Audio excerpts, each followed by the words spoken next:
Hello, amazing humans. This is going to be story time. So, I've been doing videos for shadow work, and I just thought I would show up and be authentic with you and share a little bit of backstory. And of course, this isn't my whole story, but it's part of it.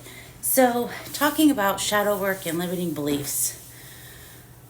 Wow, I had so many things come up for me. So, I think the story I'll share today is when I was a child, there were several things that happened, and they really kind of cemented things for me as far as when I reached high school and then into my early 20s. And honestly, some of these things hung around until I was in my 30s. So, these were several things that I was told. And of course, if they were meant this way, who knows? Doesn't really matter. But as a child, we internalize and we hear things, and then based on generational things, we take it as a belief, or this is just the way the world works.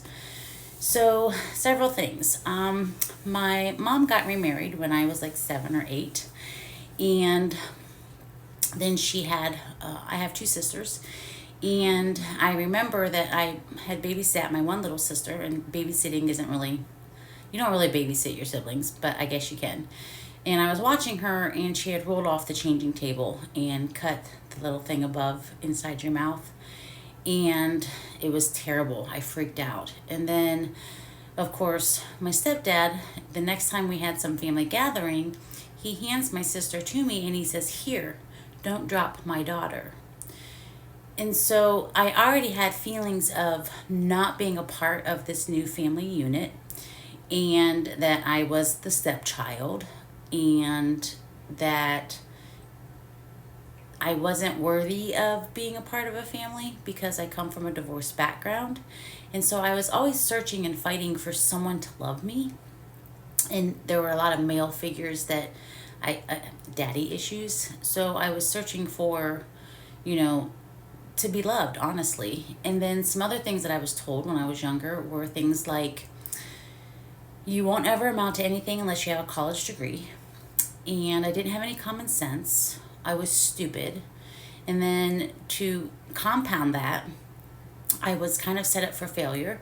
So when I started high school, I went from general math in 8th grade to advanced algebra and was failing in the first 3 weeks. So then they put me in algebra, and I passed that class with a C, but I never got the basics of algebra. So I always felt stupid when it came to math. And then I ended up dropping out of Algebra 2 Trig my junior year, which they have different math requirements nowadays, thank goodness. And I've never liked math. Give me a calculator and I'm good to go. And then when it came to college, I have gone to college so many different times and changed my major so many different times, trying to figure out what it is that I wanted to be when I grow up. Needless to say, I haven't grown up, but I have figured out what it is that my passion is and what my purpose is and what I want to do in this lifetime. But I was told that if I didn't have a college degree, I wouldn't ever amount to anything. And what that did for me actually was I kind of became a rebel. Like, I wore my rebel suit like it was a coat of armor. And I had this, so again, those things that I was told, I internalized them a certain way. And then, of course, life had to give me the reflection of how I felt about myself.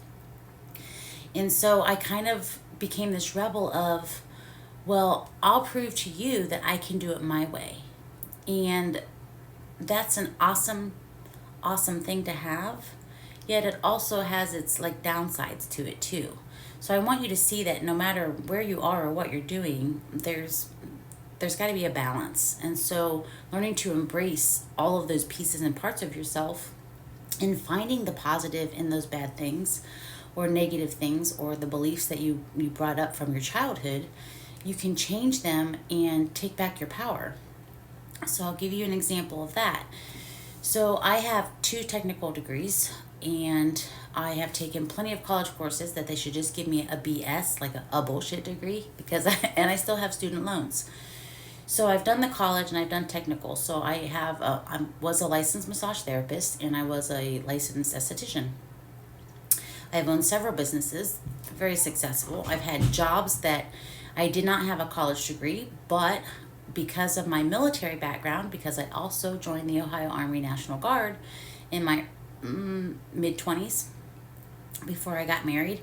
And so seeing that on my resume, I've gotten jobs that I wasn't really qualified for and that paid me very well. So I proved to myself and to whomever, not that anyone's keeping track, but I was, that I could make really good money without a college degree. I could be very successful without a college degree. Now, I'm not saying that people who have a college degree, and I had judgments about people who had college degrees, you know. So again, it's kind of a trickle effect. One thought can create all these judgments about something else because it doesn't make us feel good. So for years, I didn't feel good about not having a college degree, and I was like, what is wrong with me? Why can't I find something in college that I want to get a degree in?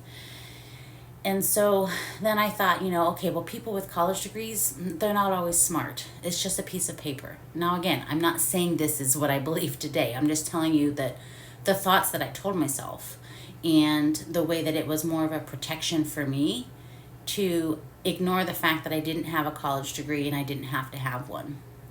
So again, just take what is resonating today and leave the rest. I'm just trying to share some of the things that I thought as a child that came into my adulthood, that looking back on it now, knowing what I know and doing the shadow work and learning law of attraction and law of assumption and working with my energy through Reiki or pranic healing or Ho'oponopono, there's my chakras, all the different things. I have cleared out a lot of that. I've done the self-work, and I'll be honest, doing self-work, it can be exhausting, and it can be one of those things where it's like,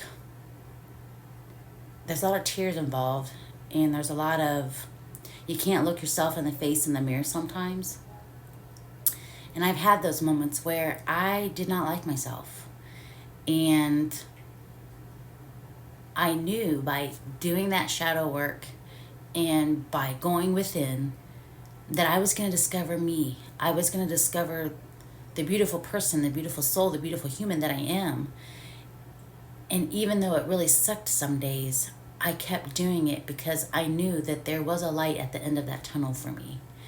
And so if you're thinking about doing shadow work, or even if you're just looking at law of attraction and manifesting or law of assumption and you have limiting beliefs, they're not a bad thing. Being aware of them is the very first step. And once you have that awareness, you can change it. Like, you have the power within you to be, do, have all that you desire. And so, yeah, I think that's what I want you to hear today.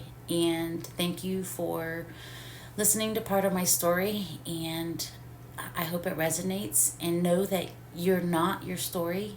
You're not your limiting beliefs. You're not all those negative things. And even if you feel a certain way about yourself today, you can feel completely different tomorrow. So really embrace all of you, what you consider good and what you consider bad, and know that they're neither. They're only good or bad because we choose to think that they're good or bad. So much love and light, really big hugs, and go be an amazing human. I'll see you tomorrow. Mwah.